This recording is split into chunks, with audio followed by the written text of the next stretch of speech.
Okay, folks, we are, if you're watching online, you're a part of North Point Community Church. This is our church family meeting. You're welcome to watch with us, but if you just stumbled across this and this is really not anything you want to be a part of, you are welcome to move on to something else today. But if you're part of our church family and interested about what's going on here, glad that you're here, glad you're with us, okay? And I'm going to make this as brief as possible. From my perspective, everything I'm going to share today is positive. So you're going to have to work hard to make something negative out of it and take my joy from up here down to here, okay? You're going to have to work hard. But I know there's some people that can do that sometimes, okay? So hopefully none of them are here as a part of our family today, all right? But I wanted to read a Bible verse that I think is applicable to not just North Point Community Church, but I think just God's faithfulness to all churches throughout this pandemic time. None of us knew back in March really what this looked like. We thought it'd be 2 or 3 weeks, and then it would kind of be over, and we'd be back living life and doing life as normally as possible. And then, of course, reality has become that here we are now in September and almost the end of September, and we still don't really know when things are going to be, quote, unquote, normal again, right? And so in the midst of that, in Deuteronomy chapter 2, verse 7, thank you very much, Tom, because I will need that, all right? It says this, "For the Lord your God has blessed you in all the work of your hands.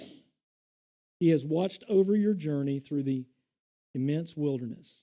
The Lord your God has been with you this past 40 years, and you have lacked nothing." Now, he was addressing the children of Israel here who had been in the wilderness for 40 years. We haven't been in the pandemic for 40 years. Hopefully, we're not going to be in it for 40 years. But the reality is it's been a challenging time for families, individuals, churches, businesses. Everything's been impacted by it. Sports, all the things that we have grown accustomed to having and being a part of our lives have been affected by this. And I want to start out by saying to you this morning, God has been faithful to North Point Community Church. God has been faithful to North Point Community Church. And so, God, we want to thank you and want to praise you this morning for that. So let's pray. Lord Jesus, thank you for being faithful, even maybe when we haven't been at times. Thank you for meeting every need that we've had over the last 6 months or so. And Father, I thank you and praise you for your goodness in my life personally and in the life of this church. And Father, I pray that as we go through this family meeting today, Lord, that it would please you, it would honor you, and that we would all leave here encouraged. And I pray it in Christ's name. Amen.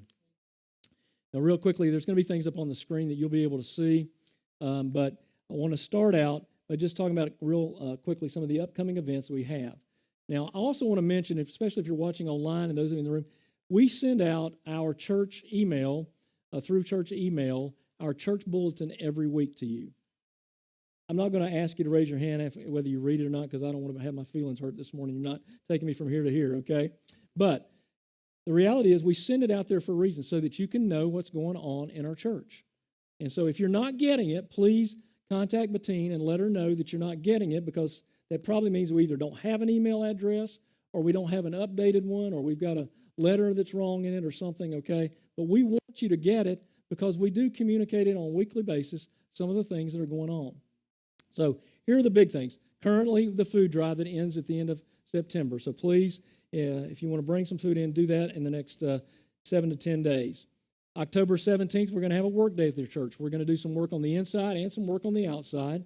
And really, here's the way it works. The more of you come, the less work there is for the rest of the people to do, okay? And there'll be things that, some of them are a little more physical tasks, some of them are just a lighter task, but there'll be things that you can do and be a part of that. If nothing else, you can just come and pray and cheer up the ones who are having to do some of the work and things, okay? The good thing is we don't have near as much property to keep up as we used to. So the pit, thanks to Mr. Danny Kaiser, doesn't have nearly as the growth in it that it would normally have this time of year, so that's going to be a lot easier. And I remember somebody telling me last year, I'm not going to name a name, Brian, but that, knew how to, enjoyed putting out straw, I believe, around buildings.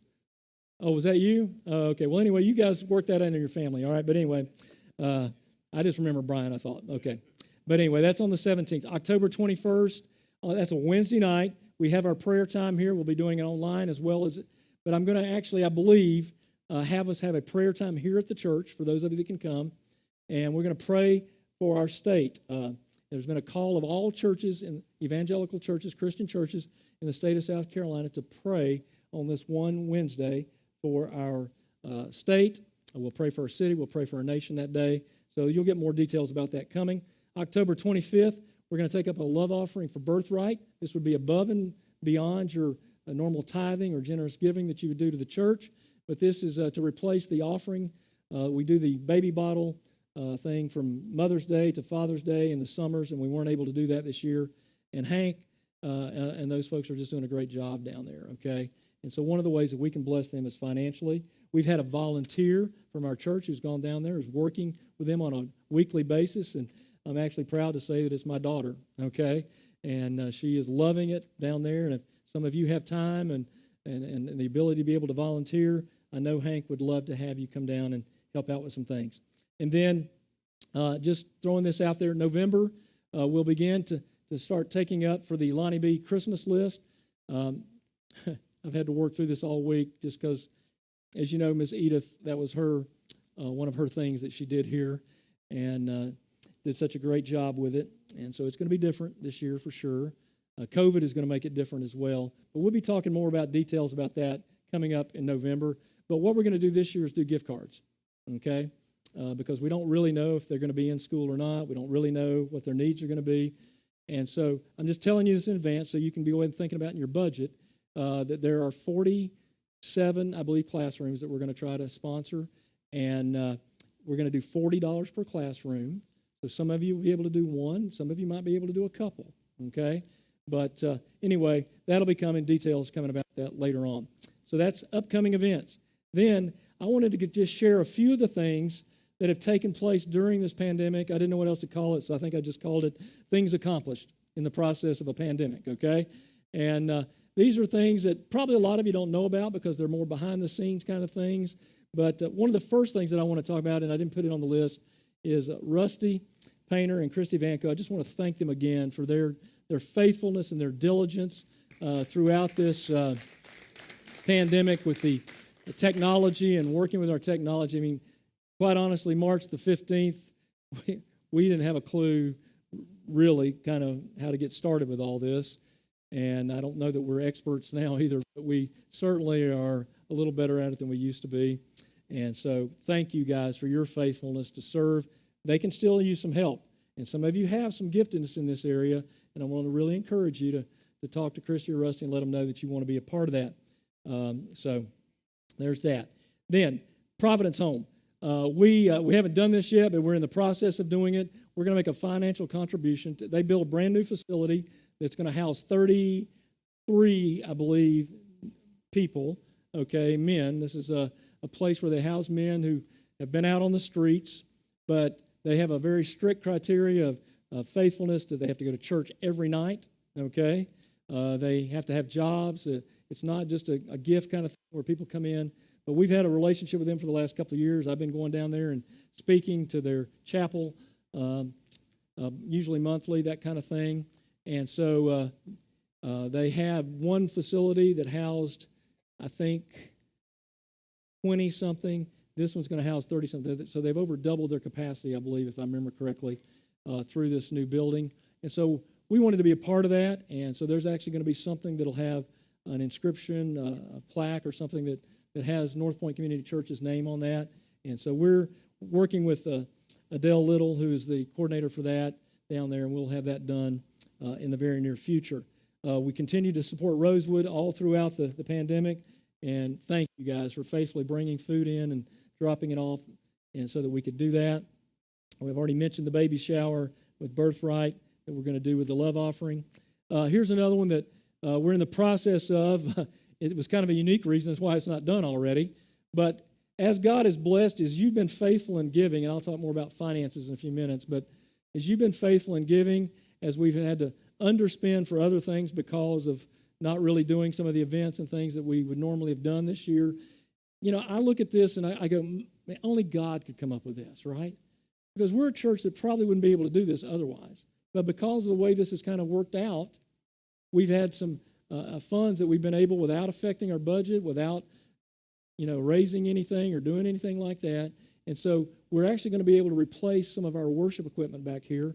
Our soundboard, we're getting a brand new board back there. It's a 16 channel plus, I believe, with much more portable, so that if we need to do outdoor services or FM services in the future, it'll be much easier for us to be able to do that. And it'll be an upgrade to the system that we have now. We're going to get a new plexiglass back here for the drums. Yeah, okay. Yeah, that deserves a hand clap probably. Okay. Jack has beat them so loud that they're now cracking and all that, so we're going to get a new one of those. Eventually, we want to do some work with the lights up here. It's about a $1,500 expense that we're not doing right now, but maybe somewhere down the road we'll look into having that done as well, just to make our online presence and things even more effective in the way it comes across. But we'll be able to do all that. And the funny part about it was it would have already been done, except for somebody apparently stole the big old ship. What do they call them? Not tank. What? Yeah, container. Like we're talking this massive big old ship that has all this equipment from Behringer, which is the company we're buying from. And so it delayed everything getting here. So I just got word last week that it's now shipping. So hopefully we'll have it sometime in the next 2 or 3 or 4 weeks. We'll get all that done and installed. But that's good news. How many of you noticed there are no longer big trees up at the top of the road? Not many of you. Okay, that's good. All right. So, well, I guess we could have just left them there. No, I'm just kidding. All right, but there were a couple of reasons we felt like taking them down. First of all, they are a little bit of an eyesore and safety hazard. Sometimes when you're coming out of our drive, especially if the traffic's heavy coming from both directions, it can be really tricky. And then the other part was because we own the lot that runs straight out directly to the North Brickyard Road now, it was hindering visibility of our properties and any signage or anything else that we might want to do up there at some point. And so by God's grace, again, we didn't get it done for free, but I'm telling you, we got it done for nothing compared to the actual cost. Okay, I'm talking pennies on hundreds of dollars. Okay, so it cost a little bit of money, but it definitely was nothing like. And again, I saw that as just God's blessing us with the opportunity to get it done in a period when things were slow and things were all that. And then then that takes me to the next one, which is the electronic sign. There's nothing about this that we've done or anything, and if it involves any major money or anything, we would bring it before you. But we're going to reevaluate our electronic sign where it's positioned now. Just doesn't seem to really have a lot of visibility anymore. It's kind of lost down in the neighborhood. It's kind of lost by their signs and things. And so we are going to, I'd hoped to have it already done, but I've got 2 people that are supposed to come and give us an estimate on what it would cost to move that sign up to our lot up here, where it would be up closer to the front of the road, where there are no longer big trees anymore, so that we can actually see it. And when they start building houses right here, where Dale's house used to be, that's again going to block some of our visibility, okay? And so we're trying to be proactive in that. So we're just trying to get some estimates on what it might look like to move that and to see if it's feasible or not and all that kind of stuff. And then we will probably explore at least the idea of what a new sign would cost if we wanted to do something bigger and grander. But again, all of that's just out there for the time being, and if we ever get to any place we need that, we'll talk to you more about that. And then I've already mentioned about Rusty and Christy developing an online presence for us. The next category, I just called it God's Holy Spirit at work. I didn't know what else to call it, okay, because it's not me, it's not you, it's just God doing good stuff, all right? And so the first thing is, through this year, we've had 5 baptisms, okay? Now, granted, a lot of things have been stunted throughout the process of the pandemic and things like that, but we've got 2, I think 3 now possibly coming in the very near future that we'll be doing. Excited about that, so you'll hear more about that. If you haven't been baptized, if you're online watching and you haven't been baptized, please contact me or Pastor Stephen, and we'll be glad to get you on the list of getting that done in the very near future. We have 6 new people that have joined North Point through this year, okay? And there are more coming. I know of at least almost double that amount that have already told me that they're planning to join within the next week or 2 when we get all their paperwork and things. So if you're watching online or you're in the room and you aren't a member here, would strongly encourage you, if you believe this is the place where God wants you to serve and to be a part of, to let us know, and we'll get you involved in that as well. We're going to move our Discover class to online eventually. Okay, as soon as Steve and I figure out how to record it and make it happen. Okay, so that'll be coming in the very near future as well. And then I think I mentioned we had 4 salvations up to this point. We had 2 this last week. So that number is now going to go from 4 to 6, and I couldn't be thrilled more, folks. It's just awesome to see people come to know Christ and to really believe in their heart of hearts that it's a real decision for them. The next category I wanted to talk to you is God's faithfulness throughout this, or just faithfulness, if you will. The first is God's faithfulness. And some of those things that I've already mentioned reflect some of that, just things that he's done that, quite honestly, only he could do, okay? We're here, yeah, we have to be obedient sometimes to things. Sometimes we have to be available, all that kind of stuff. But ultimately, at the end of the day, it's just him. And he chooses to bless, he chooses to give, he chooses to do whatever it is in relation to that. And so I just want us to give God another hand clap for his faithfulness throughout this process. But as I mentioned, God is faithful, but also it requires you and I to be faithful as well. And I'll be quite honest with you, when all this pandemic stuff came to light and it looked like this was going to be a long-term thing versus a shorter-term thing that we might have thought it was going to be initially. And I have a relationship with several pastors. We meet, talk on the phone almost weekly from some of them. And, all of us were just like, oh, my goodness, what's going to happen? Because the church in America has already been in decline for the last several years now. People are not coming to church. They quit coming for a variety of reasons: lack of really understanding, lack of relationship with Christ, lack of purpose, lack of meaning, lack of caring, lack of commitment, you name it. But there's all kinds of reasons. But the church was already in decline, and now you have a pandemic that now pastors are telling you you can't come or don't come for a period of time. And so none of us knew. And then, of course, nobody knew how that was going to affect finances. Okay, and so most of us crawled in a hole and began to whine, moan, cry, pray, all those kinds of things. And God, please help us through this thing. And I just want to tell you that through the end of August, God, through you folks, have been incredibly faithful, okay? Through the end of August, and I'll have more figures on that in just a minute, though, that we not only have met our budget requirements, but we've been slightly above it as well. And so that's a tribute to God's faithfulness, but it's also a tribute to the faithfulness of you. And if you're giving, thank you. If you're not giving, I just ask why.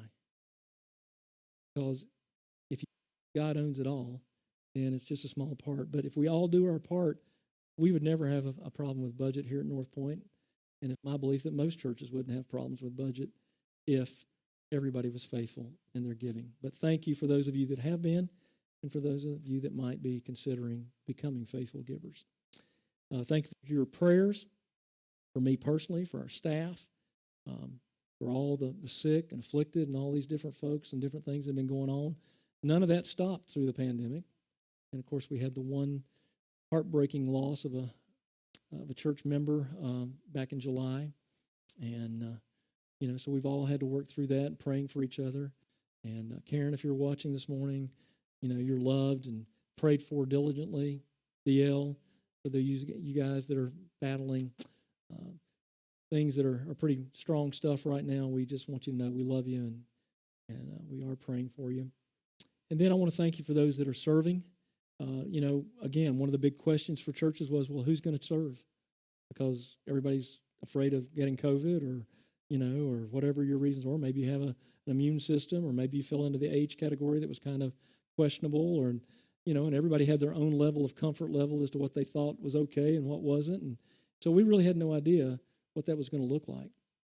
And I want to thank you for those of you who have been serving all throughout the pandemic. Thank you very much, because it has allowed us to be able to continue to do the things that we've needed to be able to do through this time.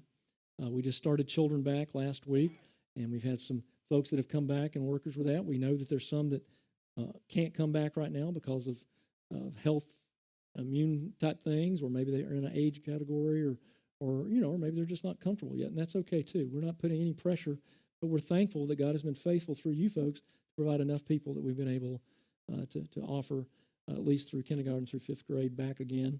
And we're still evaluating that. That's part of phase 2 as to when we will bring the younger kids back. That's more of a decision on our end of still wrestling with what's good, what's not good, and then, of course, having enough workers to be able to support it as well would be a part of that equation. But thank you for those of you that are serving and those of you that are going to start serving again, or maybe even for the first time. All right, that's faithfulness. Now let's move on to finances. And this will take just a couple more minutes probably than the others, but I'm going to ask you to hold your questions till the end of my time just so we can kind of keep time on track. But if you have a question, we're not going to void them or anything like that. And if you have a question online, if you'll type it in the comments thing, we'll try to get it in live if we can. But if we can't, we'll at least call you later and tell you what we think the answer is. Or maybe it'll get answered here in the midst of other people asking their questions as well. As I mentioned, the financial report through August shows that, and I forgot to bring the exact figures up here with me. No, actually, I did write them down. Excuse me. Our income through the month of August for the year was $143,620.91. Our budget for that same time frame was $138,481. So we've actually taken in about just under $5,000 more than what we had actually budgeted for this year in relation to that.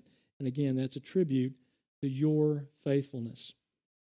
Our expenses, if you look over in that column, are $125,565, which means that we're about nearly $18,000 from what our giving has been to where we've actually expensed. That is a tribute to your faithfulness, God's faithfulness, and to the faithfulness of our staff and those who make decisions and who are trying their very best to make sure that we don't spend when we don't need to and those kinds of things. It's a tribute to the fact that you have a pastor who is cold-natured, and so therefore he didn't run the air conditioner hardly all during the last 6 months, okay? If I'd had Stephen here, I'd had to run it, like at sub-zero temperatures or whatever. So, yeah, we might have had to run it down to 80 or something. But for a variety of reasons, we've been able to keep our expenses down. That doesn't mean that we need to stop giving. Actually, it's just the opposite, because I'm going to tell you some other things I think are exciting that we are going to be able to do because of some of these things.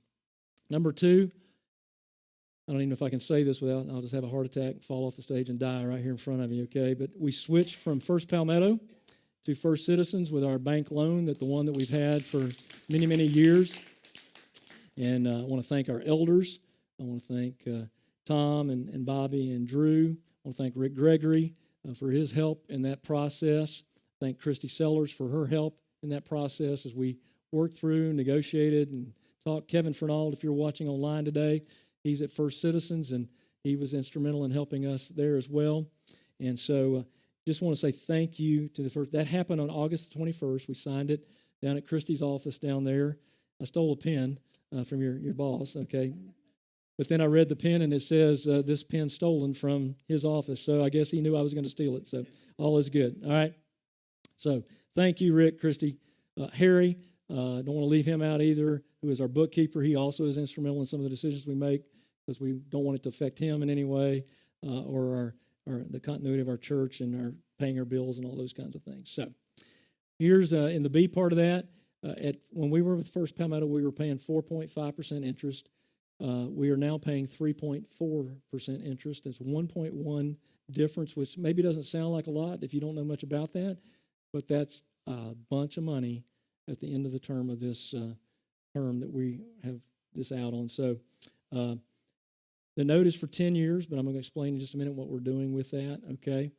But for the first time, certainly in my 6 years of being here, and I would say probably going back, I don't know how far we'd have to go back, but I think we'd have to go back somewhere around 2007, 2008 to be able to say that the church financially is in the best shape it's been in many, many years, okay? And I'll explain a little more about that in a moment, but even this loan, this is now serviceable, okay? We have lived, when I came here, we were 99% fixed cost. And I'm going to talk about that some more in a minute too, so I don't want to give all that away just yet. But the reality is that we now are in a position where we can breathe, okay? And that's a good thing. Now, it doesn't mean that we're not going to keep trying to figure out a way. I'm still praying for the miracle donation. So if any of you, have a couple $100,000 that you need to get rid of, just give me a call. Or don't even call me. Just call me. I'll come to your house, whatever we need to do, okay? Dig a tunnel to your house if I have to. All right. But the point is that this is now something that until we figure out those other things or God chooses to work in some other ways, this is something we can work with and live with and still be able to do ministry in a reasonable way. So I'm excited about all of that, okay? Our old note payment was $3,400 a month, $40,080 a year. Our new note payment will be $2,122.85 a month, $25,474 a year. That's a difference of about a little over $15,000, I believe, okay?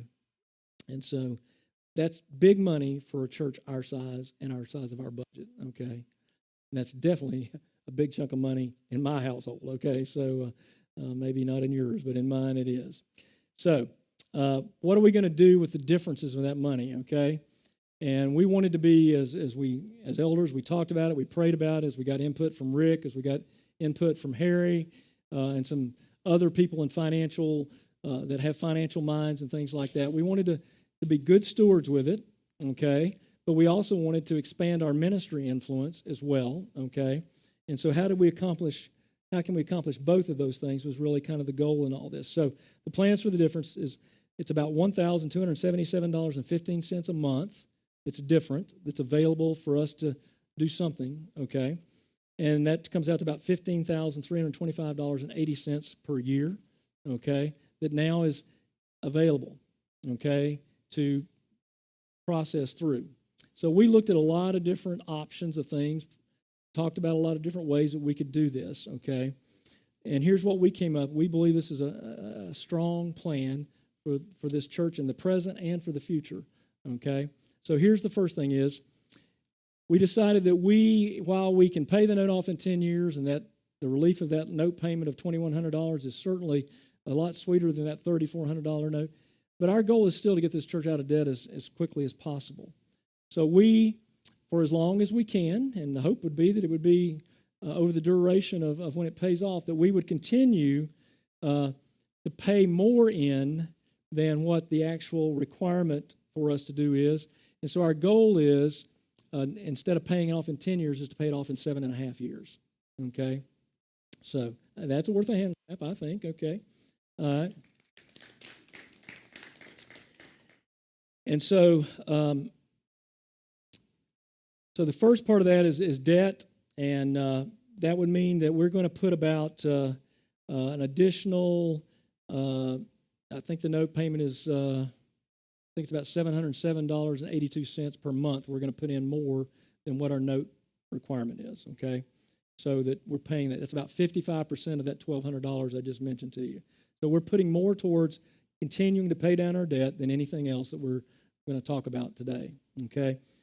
But the good thing about that's flex money in the sense that it's not a fixed cost now because we can use it there if we want to, but if for some reason we need to shift it and do something else with it, or hopefully nothing, a lot of the people who project things about churches are saying 2021 is going to be a rough year for churches financially. Right here in Columbia, there are 93 churches a part of our association. 43 of those have been identified as churches that are in trouble to the point that they could be closed in 3 to 5 years. So that's nearly half of them. 8 of them have identified that they'll be closed before the end of this year if something doesn't change for them, okay? And so the projection is that because church is in decline, people now have gotten used to being online or not going to church at all. They're not going to come back even when we do kind of get back to the place. And that means that probably more than likely giving and those kind of things are going to be challenged as well, okay? I'm praying. You guys have been faithful. I'm going to ask you that you continue to be faithful, and for even those of you that maybe haven't been giving, that you would consider giving so that we can continue to live strong and finish strong in doing God's work here, okay? But it could be used if we needed to for whatever might come up. But our intention is to put that in there every month so that we can pay down that debt and keep paying it down and keep paying it down. The second part of it is that mission support, and it's actually number 3 on your list. I'm going to go to it first. We made the decision to increase our giving, our monthly giving to some of our missionaries. Okay, now we didn't up it for every one of them, but we did increase it for some of them. We increased for Disciples Village. We increased for Bob and Sandy. Matter of fact, we actually made the largest increase to them, okay, because even though they aren't technically part of our church family anymore, they still are in my heart and in your hearts, and they're living in High Point now. I talked to Bob yesterday, and they're actually looking at, I think they found a church home that they're going to be able to be a part of there in High Point now. But we increased theirs. We increased Crossfires a little bit, and then we were able to add Chris Watako, who does the Singles Network, which is really, quite honestly, probably the only one of its kind still left in the United States, okay, if it's not. And so we want to invest in her ministry and to help her continue to be strong in that. And so all of these they're fixed costs in the sense that this is not flex money. We're putting those in there with the intention that we're going to pay these things to them monthly from now until we're able to give them hopefully another increase somewhere down the road, okay?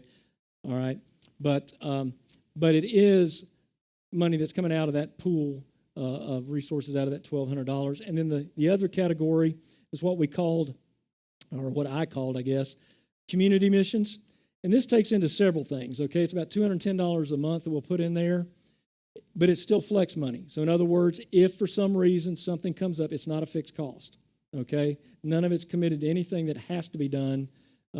It's just there to put towards that, and then if for some reason we have to back up for some reason or another, for whatever the reason might be, we can pull that. So we'd be able to pull out of the debt, we'd be able to pull out of this community and have about nearly $1,000 a month if we needed it to be able to put back into our budget for some reason, if for some reason we need to do it. And all this, by the way, is without increasing our budget at all, okay? So everything we're getting ready to do is all stuff that's being contained within the framework of what we've already committed to for the year 2020, okay?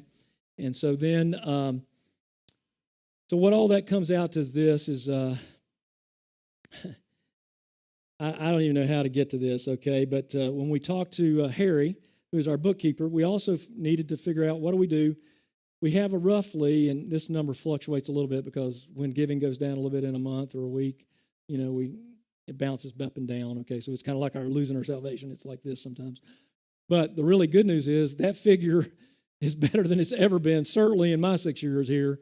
When I came, we were about 4 weeks from closing the doors. We had about, I think it was under $15,000, might even around $10,000 or $12,000 in the bank, period, okay, if I remember correctly. Now, I might be wrong. Dan's not here to correct me today. So, but anyway, it was something like that. Today, right now, with that number fluctuating here and there, and it doesn't have today's offering in it or anything like that, we have roughly about $70,000 in the bank, okay? Now, yes, that's good stuff. Now, before everybody goes, oh, my goodness, our church is rich. We need to, well, not exactly, okay? It's certainly in a much better place, certainly my tenure here, and I would say going back again, probably back several, 10, 12 years, we'd have to go back before we'd ever see times any better than this, okay? But $70,000 in my personal checking account is a lot of money, okay? In a church, the dynamics of that, all the things we have to deal with, everything from COVID uncertainties to this, that, and the other. People leave, people come in, people don't come in, people don't leave, you know, all that kind of stuff. You know, so it's a good buffer, but it's certainly not like the end of the world out there, you know, that we've got that. But it's really, really positive, certainly from anywhere where we've been in a long, long time. And so we need to see it as being very positive in relation to that. And so what the elders and myself, I've been talking with Rick, talking with Harry, I've been talking with a couple other financial people that I know, are trying to get some input. What we want to do with that $70,000, like I said, I'm just using that as a figure because it can go down under that. It may go up above it a little bit here and there, but I'm just using 70 so we have a good even figure, is that we, first of all, we need to have a good, healthy, what we'll call an operating budget, so that Harry doesn't have to worry about when the checks come in, the bills come in, that he doesn't have to go, oh, well, wait a minute, can I write the check for that or not this week? Or do we have to wait till next week till we get the next offering to do that? So we're trying to figure out with him exactly. We think that figure is going to fall right around $20,000, okay? That's our thought right now. So that leaves roughly about $50,000 that we could look at doing some other things with. Well, obviously, because we don't know, and there's a lot of uncertainties, if one of these air conditioning units go out over here, this roof has to be repaired, and it's not something covered on our insurance and not something we can do ourselves, then you're looking at $10, $12, $15, maybe even $20,000 expenses just like that, okay?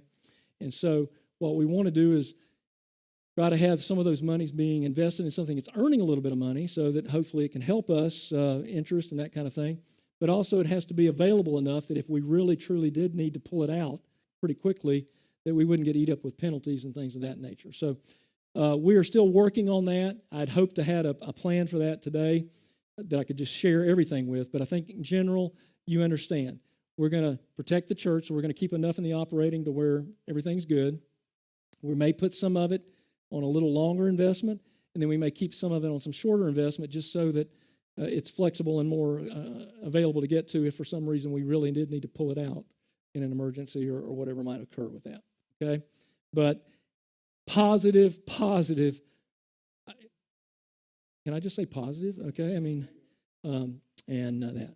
Now I was talking to Rick Gregory on the phone, I don't know if it was yesterday or Friday, but I think it was Friday. I started crying on the phone because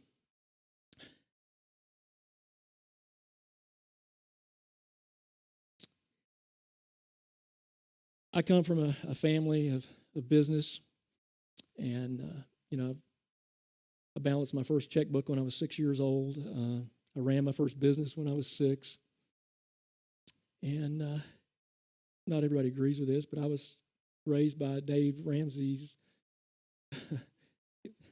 Long before Dave Ramsey was even born, my dad was Dave Ramsey. So I learned you don't spend more than you have, son. And, you take care of what you got, and you think about it before you spend it, and do you really need to spend it before you spend it, all that kind of stuff. And there's pros and cons to that, I'm sure. But the bottom line of this is when I came here, I knew in my heart of hearts, Helen and I talked about it before we came, we knew that one of the things that God was bringing us here to do was to help this church be freed from bondage, financial bondage. And I remember having conversations with Jason Burkett, okay? Matter of fact, Jason and I had many conversations about this. 99% fixed cost means that 99% of every penny you guys have been putting into the church are having to be spent towards pastor salaries, light bills, water bills, all the things that are just things that we can't do anything about. They're just money that has to be spent. And it only left us about 1% ministry dollars. That's why the children's budget was nearly nothing. That's why the student ministry was nearly nothing. That's why a lot of other things that we wanted to do, would have liked to have been able to do, we just weren't in the position to do. Now, by God's grace, good things still happen, even in the midst of that with all those challenges, okay? So, again, God is faithful, okay, even when it doesn't add up on paper sometimes, okay? The best we got right before Jason and his family left, okay, he and I were having a conversation, and we had gotten this figure down from 99% fixed to 91% fixed. And I thought I was almost on my way to heaven, okay? I thought, oh, my goodness, we're going to break 90 one of these days here for too long. And that was back in the first 2.5 years or so that I was here when, our numbers were higher and we had seemed like people coming in, those kinds of things. And then we went through a time of attrition, about 1.5 years, where we had people left. And we didn't have a lot of people coming in to replace them. And it was a tough time for me as your pastor. I'll just tell you that and be honest. Not so much because, most of the reasons people left, I understood. There were, to my knowledge, really none that left mad or anything that I know about. But they left. Some of them moved out of state, moved to other parts of the country. Some felt like they wanted to get back closer to the neighborhoods that they lived in, and all that was good. But you see, it's like I told one of the families that left, and I still have a relationship with every one of these families. Okay, I still call them. Sometimes they call me. But I was telling one of these families, I said, you may have found another pastor, but you'll always be one of the sheep that God entrusted me with. And so I'm going to continue to check on you, whether you like it or not, whether I bug you or not, however you see that. And so when we went through all that, it was hard, yes, because our finances were certainly challenged, and that's when we looked at some other options, even some extreme options in the process of that. But it also was because these were people I had relationship with, people you had relationship with, that you loved and cared about. So when we got to that 91%, I thought, man, we're on our way. And then crash. And then it jumped right back up to about 97% again, fixed cost, overnight almost. And I was like, oh my goodness, this is way beyond my abilities for sure. Which is exactly where God wanted to get it, because now it's in his hands again. And as I was talking to Rick Friday,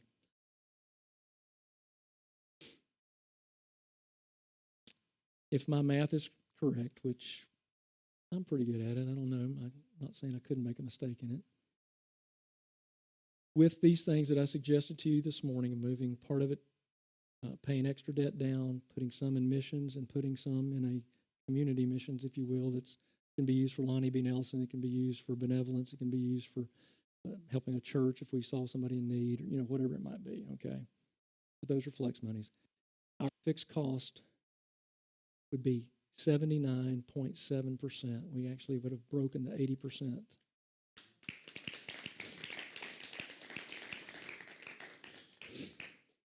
Now, if I wanted to, I could just be content with that, because that's pretty cool, okay? But the dream for our church would be about 70%, okay? That would be the dream. If everything just lined up and all looked good, we'd have about 70% fixed and about 30% for ministry. Reality is probably about 75%. I think that's probably a good place. If we got to that, that would be, we all ought to feel really good about it. But I want you to know right now, there were days I didn't think we'd ever see 79.7, okay? So I am excited about what God has done to help us get to that place. And my hope is that as maybe some that aren't giving now will begin to give, or maybe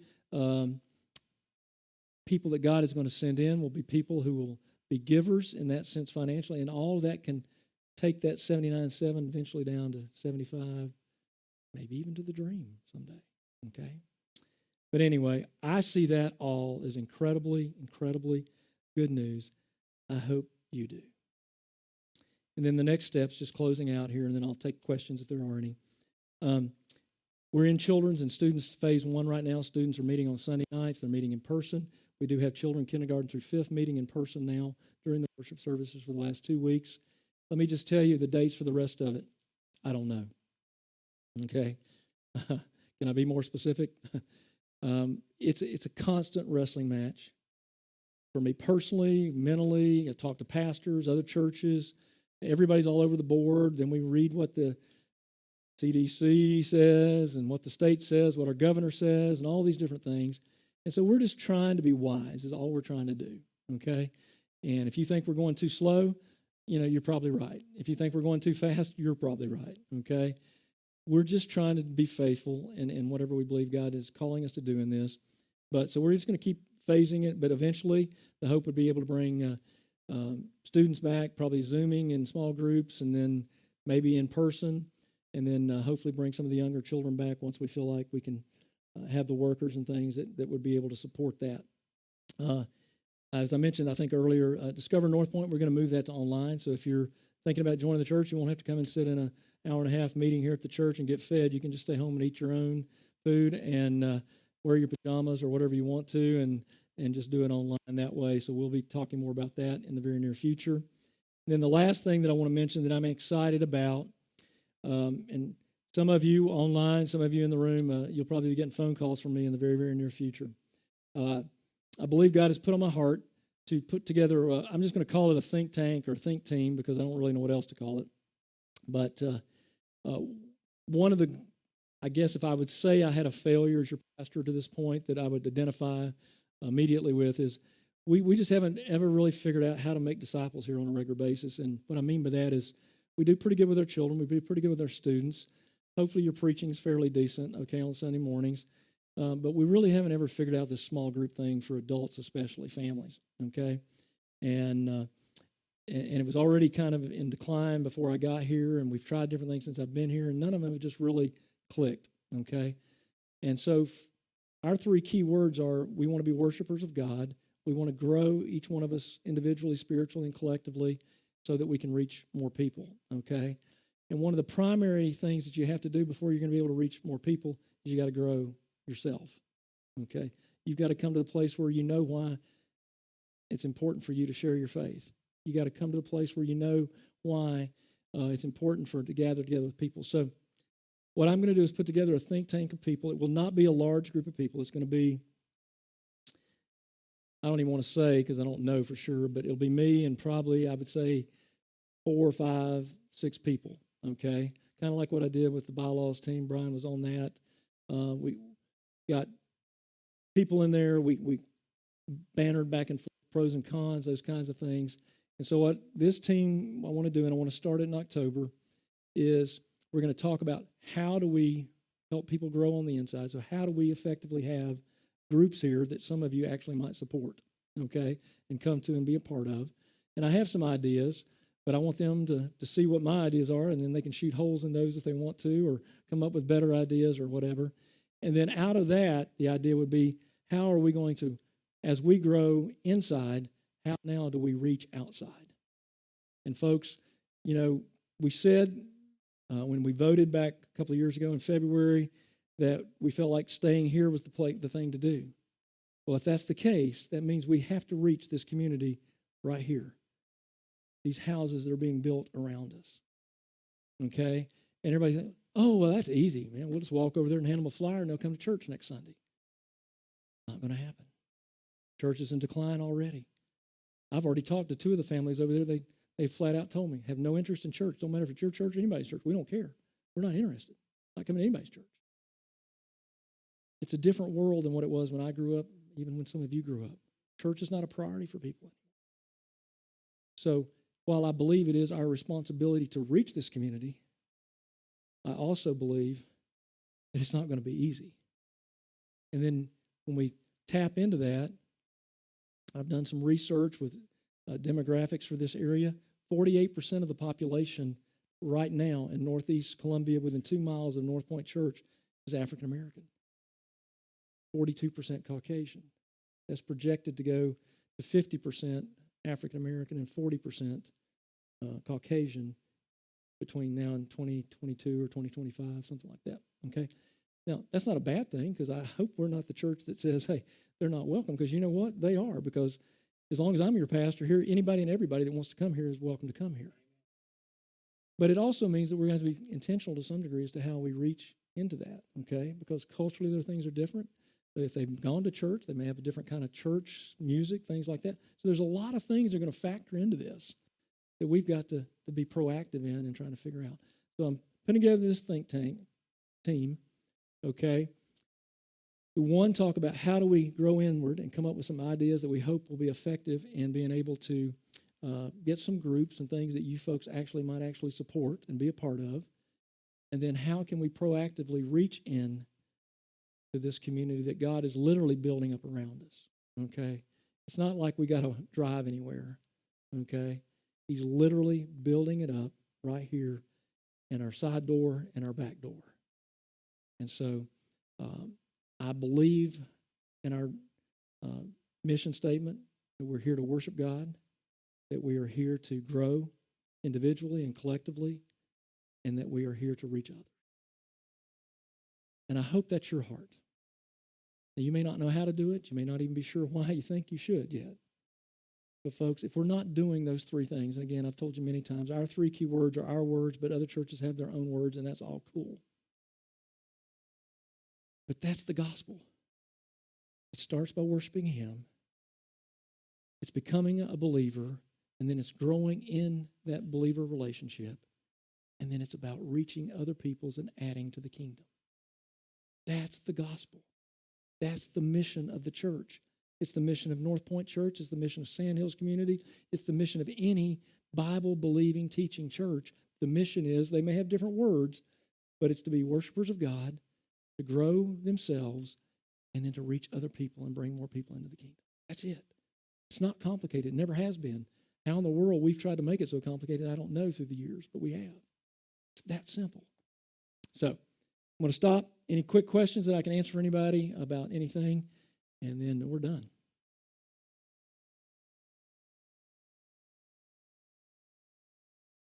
Well, in the words of Elvis, thank you very, very much. God bless you. Thank you for being here.